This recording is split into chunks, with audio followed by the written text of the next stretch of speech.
everybody, and welcome back to my channel. Today I am doing a little vlog just because I have some things I want to chat about and I don't really have anything exciting going on right now. We actually just got home last night from Tennessee. We got home really late.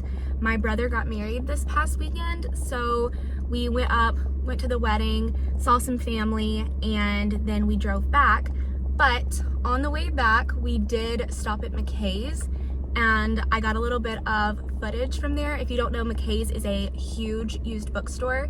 So I did get a little bit of footage there, and I'm gonna just insert that here. I just wanted to intro the clips first. That way it wasn't extremely super random.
So I did get one book at McKay's. I did buy The Nightingale by Kristen Hanna. I've been wanting to read that one for a while, and I was almost like this close to buying the Shatter Me series, but it was gonna be like over $50 once I added all the books up. And I think from what I saw online, I can order a brand new box set for about the same price. So I think I would rather do that if and when I'm ready to do my reread of that series. I have been wanting to reread it for a while, simply because I do own Watch Me, the newest book. I just haven't read it because I feel like I need to reread Shatter Me before going into that one. I am about to go to the grocery store because we let ourselves run out of groceries since we were just out of town. We didn't want to let anything go bad in the refrigerator. So my husband took my daughter to go pick something up, and then I am headed to the grocery store to do a little grocery shopping. I made my list this morning and I'm gonna go try to knock that out. And dang it, I should have grabbed headphones. Maybe I should go grab my headphones so I can listen to an audiobook while I'm grocery shopping. Because I'm in a book slump. We'll talk about that some more. I have been in a book slump since I finished Manacled, which was almost a month ago at this point. It's been like 3 weeks, and I have finished one book, and that's because it was an audiobook, and I was already halfway through it. So I'm struggling in the reading department right now. I got my headphones, but another fun little thing is that our house is a disaster because we did not put away laundry before going out of town. We also just kind of tore apart the house when we were packing. So today is consisting of going to the grocery store, cleaning up the house, unpacking, all that jazz. And then of course my husband is working tonight, so we have to try to fit all of that around while he's sleeping. A little bit of relaxing because the trip was very, very long yesterday. What is basically a 8.5 hour drive ended up being more like 12 for us yesterday. And part of that was because we did stop for a while. We stopped in Chattanooga and decided to do a spur of the moment little trip to the zoo. Not the zoo, the aquarium. The Tennessee Aquarium is in Chattanooga, so we went there. We had a really nice time at the aquarium. Fun little fact is that me and my husband got engaged at the Georgia Aquarium, and then we love Disney World, so we have been to the Disney Aquarium and Epcot a ton, and those are actually the first and second largest aquariums in the country. The Chattanooga, Tennessee Aquarium is the 7th biggest aquarium in the country. So we have now been to 3 of the top 10 biggest aquariums. It's not like we're necessarily trying to check off like all 10 of them, but you know, we're slowly rounding them out. We saw otters, and immediately when I saw the otters, I thought of Taylor Swift and Travis Kelce. I did get a couple videos of the otters. I'll kind of put them in here. They were so stinking cute. I could have stood there and watched them forever.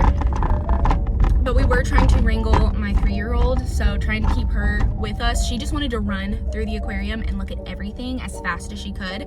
But we were trying to, you know, slow her down, have her look with us and explain stuff to her too. And going back to what I was talking about earlier about how we went to McKay's yesterday as well, we ended up finding a used board game that we have been looking for years. We have been looking for the electronic Monopoly board for years, and they don't make it anymore, I don't think. This is the one that has a little machine and debit cards, so you don't have to keep up with the paper money.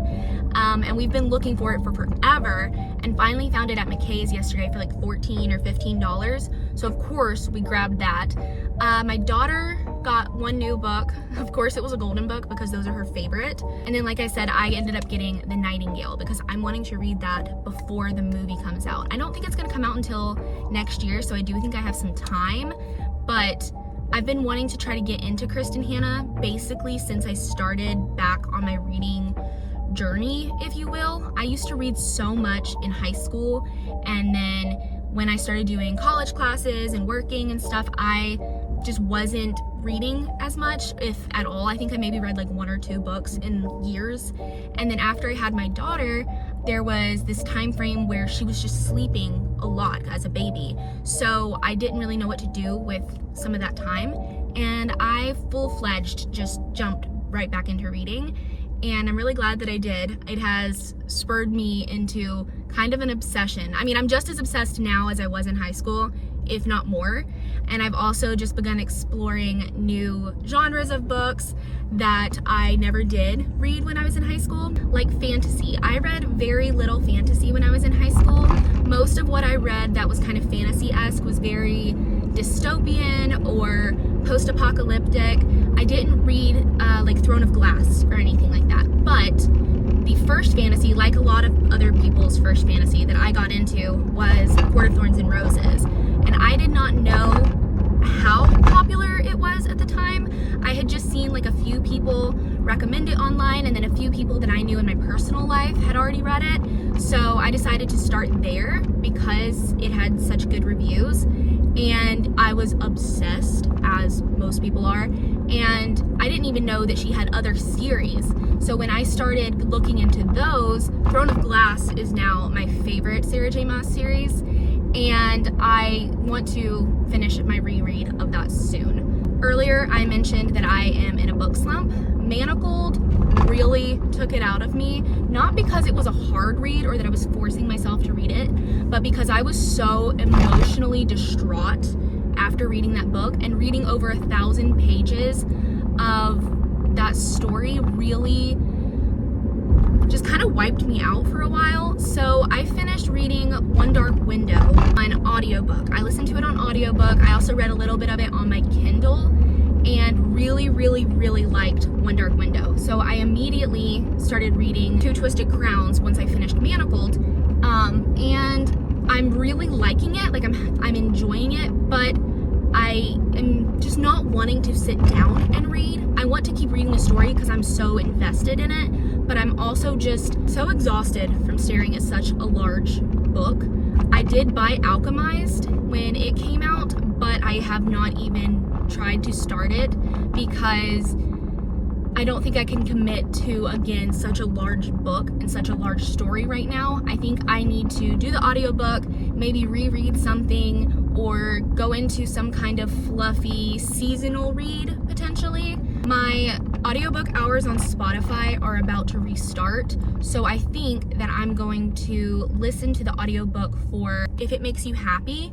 I've been looking for the physical book and have not come across it, so I think I'm just gonna do the audiobook on Spotify this month with my hours, and then start just trying to working on my fall TBR some more. I have knocked a few books off of that already, but there is just more that I want to read on that I just haven't gotten to because I've been so slumped out. In the month of September, I, no joke, finished 2 books. And that's it. Only 2 books. Manacled did take a long time. Manacled is very big, but I only finished 2 books in September, when I have been averaging like 7 to 10 a month. So I think I mentioned several videos ago when I was talking about the books that I had read in the summer that I had not hit a major book slump all year. We have hit it now. We are in it. I'm gonna try to bust myself out of it soon, and I'm thinking I might even do a reading slump vlog of some sort, talking about what books I'm going to read to try to get myself out of that slump. So keep your eye out for that, because that will probably be a video that is coming soon. And then another little update I want to give is that I did officially get some information back from my cardiologist. I had to do a tilt table test last month, and that was not fun. I thankfully did not pass out on the tilt test. I've never actually passed out with some of the issues I've been having, but I have blacked out and almost passed out. So I did a tilt test, it was positive, and I have now been officially diagnosed with POTS. That's kind of what we were expecting it was, but we had to rule out a lot of other things that could have been going on too. So I was having, and I am having, several bouts of inappropriate sinus tachycardia, but because of how long they are lasting, I do meet the criteria for POTS. And again, like I said, that's kind of what we were expecting it was, so we're not incredibly surprised. But at the same time, there's not really anything to do for POTS, and that is kind of frustrating just because I have to just kind of find ways to manage this, like watching my hydration and my electrolytes and having extra sodium in my diet or putting salt in my water, stuff like that. I've also noticed that not a lot, but some of the episodes I have been triggered by exercise, and that is frustrating because moving your body is, you're trying to do right by your body, you're trying to take care of it and take care of yourself. But for me, even just going on like a walk sometimes can set off a flare-up, and that is really annoying, really frustrating. So right now I'm actually wearing my husband's Garmin. We're looking into potentially getting me a good watch with a really good heart rate monitor, and it's been watching my heart rate since yesterday. I haven't taken it off really, and yeah, you can see how crazy my heart rate is. From like the time I woke up this morning, it's just been like high all morning. You guys can't see it, it's too black. But now I am at the grocery store. I did go get my headphones, so I'm going to probably listen to some of Two Twisted Crowns while I am in here. And then I'm gonna get all of our groceries, because again, we have no food. And I might show you guys a couple clips while I'm in there. I might not, I guess it just depends on what I see. But when we get back from the grocery store, we need to talk about the life of a showgirl, okay? We're gonna talk about that when I get back.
Actually hours and hours and hours later. It is nighttime. It's about 7:30 right now, and I'm going to do the dishes. They're all right here and right here. So I'm gonna clean that up and just chat with you guys a little bit. So, as I said earlier, I want to talk about the newest Taylor Swift album that just came out. We had The Life of a Showgirl come out just a few days ago, and the best thing ever was that it came out on the day that we were driving to Tennessee, so I got to listen to the album multiple times throughout that drive.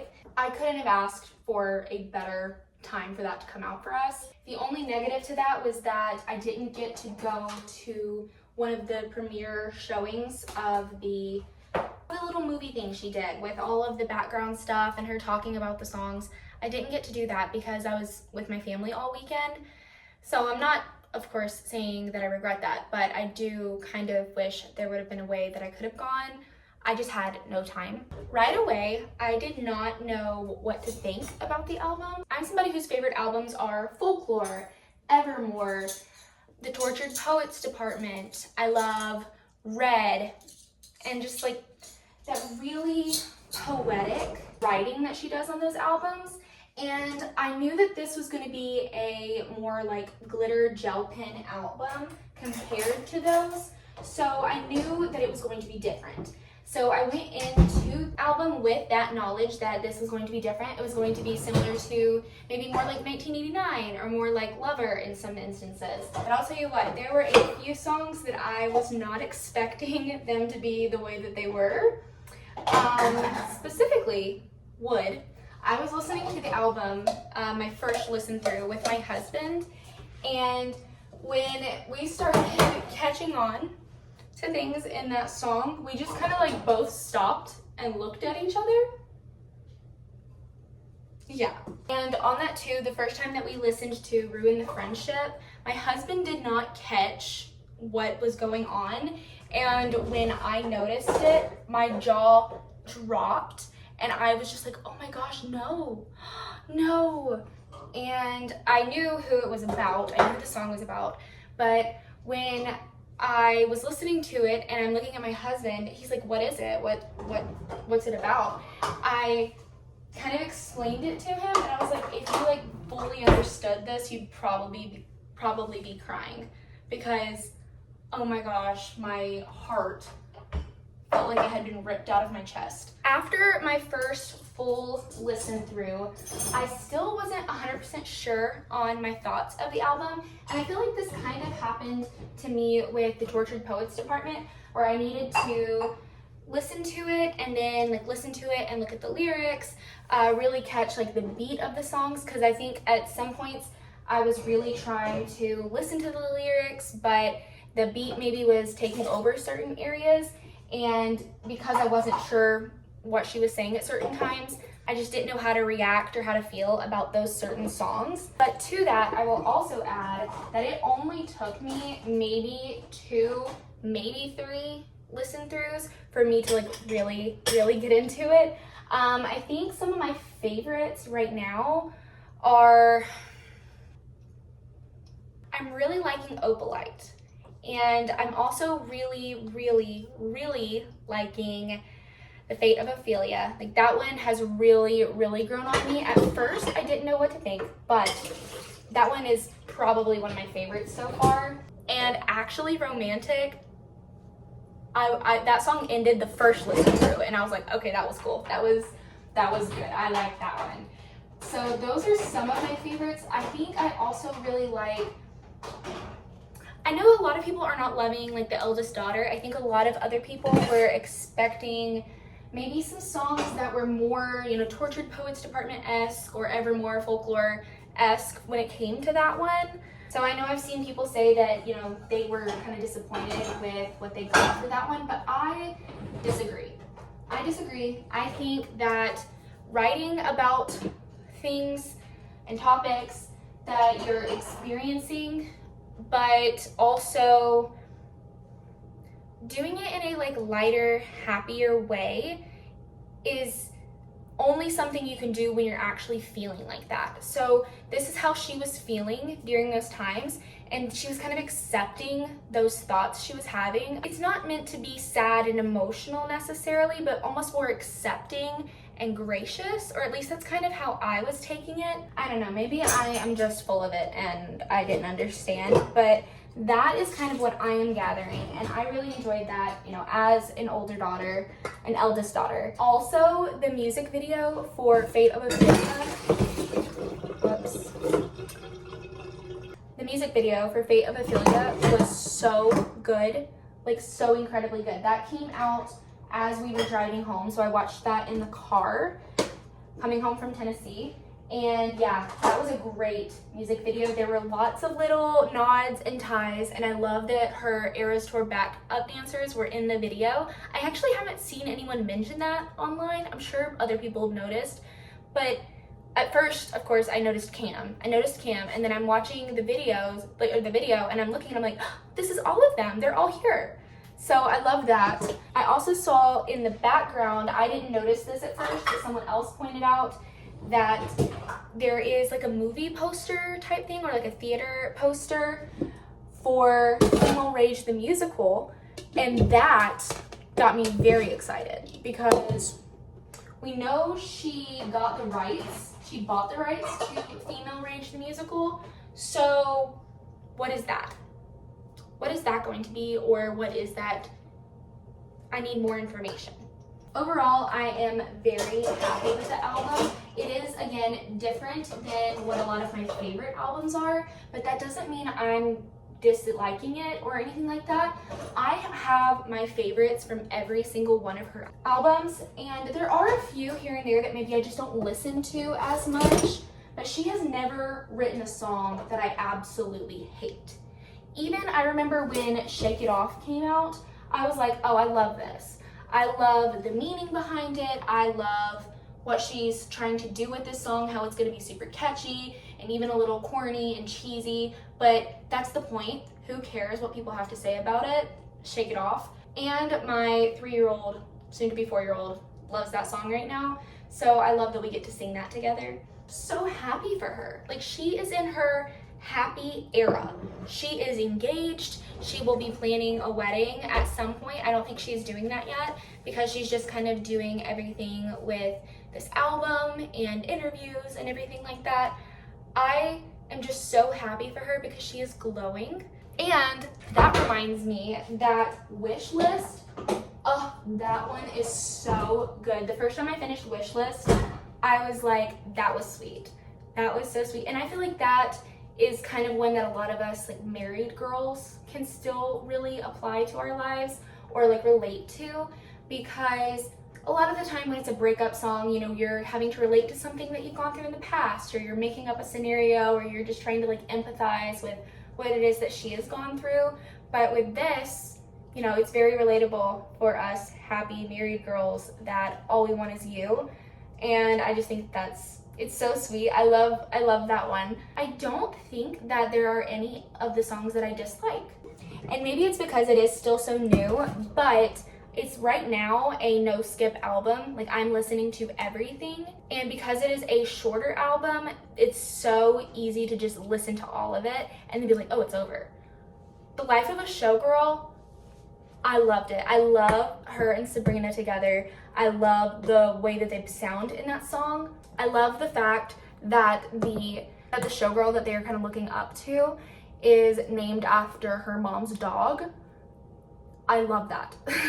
There's just so much about this album to love, especially if you're someone who can just be happy for her and be happy that she's happy and that she is experiencing so many good things in her life. And if you are also in a super happy place in your life, I feel like it is also easy to just relate to some of the things she was saying. And I am hoping we get a music video for Father Figure, because I am like seeing a mob boss or something. So I want to see her do this. I want to see, like, I feel like it could be a movie, you know? Somebody is raising her up, putting her on this pedestal, saying all these things to her, just for her to come back and be like, nope, they don't make loyalty like they used to, and now I will be your father figure, and you'll be sleeping with the fishes. If you don't know what I'm talking about, you probably are like, what? It is now just a little bit after 8. It's almost 8:15. And I think I'm going to just go ahead and brush my teeth and kind of get ready for bed. That way I can just chill out tonight. I have decided that I'm going to enter into a pumpkin painting contest at my local library. I've been wanting to do this for the last few years when I've seen that they do it, but I always forget to like find out when the deadline is. and I actually was able to find what the deadline was going to be this year. So at the time I'm recording this, I have like 11 days until the deadline. So I think I'm going to do a little bit of research tonight, try to get some ideas for my pumpkin that I'm going to paint. I'm thinking something book related, not just because I love books so much, but also because this is going to be at the library. So I feel like something book related might do well. And then I might even start editing a video if I have time tonight. But thank you guys for chatting with me, for doing a little catch-up vlog. It was nice talking to you guys and catching you guys up on everything that has been going on in my life, and again on my thoughts for The Life of a Showgirl. I really am just so happy with that album. I can't stop listening to it. I won't get back on to that, but thank you guys for watching. I'll see you in my next video.